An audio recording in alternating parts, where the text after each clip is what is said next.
Good morning, grade 4s. Today we are going to talk about perimeter and side lengths. We're going to do both. First of all, we are going to find the perimeter of these shapes here. Now, we'll find the perimeter in centimeters. Now, you might notice something is missing. What is missing? What is missing in these two shapes right here?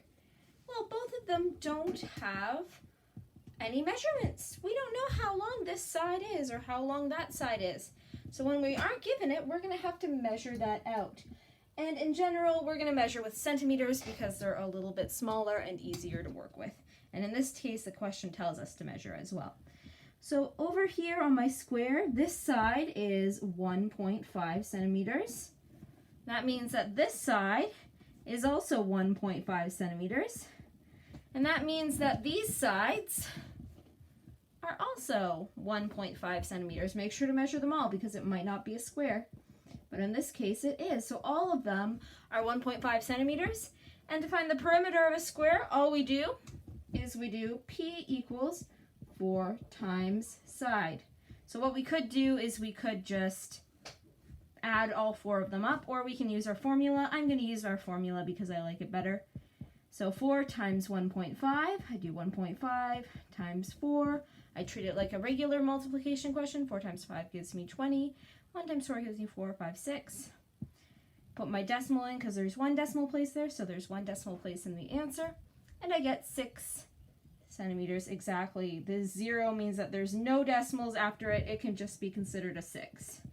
So the perimeter is 6 centimeters in all. The length all around the shape is 6 centimeters. What about this one here? This is a triangle. Once again, we're going to measure all the sides with a ruler.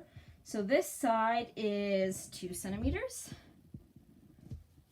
This side, also 2 centimeters. And this side, 3 centimeters.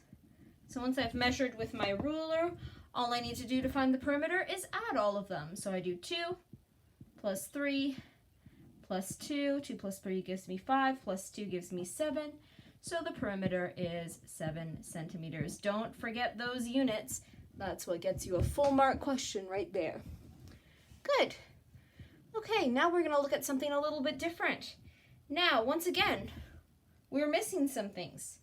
This time we're told what the perimeter is, but we are not told what each of the side lengths are, and that's what we need to find.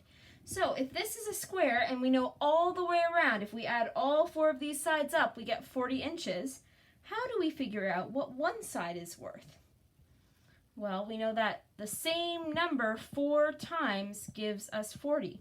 So that's like thinking, what times 4 gives me 40? Now we can hem and haw, and we can probably find an answer this way, but the other way to find that answer is to do the opposite of timesing, is to divide. So if we take 40 and divide it by 4, we should be able to figure out what the side length is. 4 fits into 4 once, 4 fits into 0, 0. I get 10, so each of the sides is worth 10 inches because the measurements are in inches.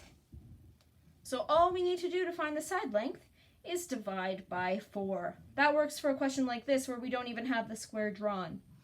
We know a square has a perimeter of 84 centimeters. So we can think of it like this. What times 4 gives me 84? But I don't know about you guys. I can't do that off the top of my head. So instead, I'm going to do the opposite. 84 divided by 4.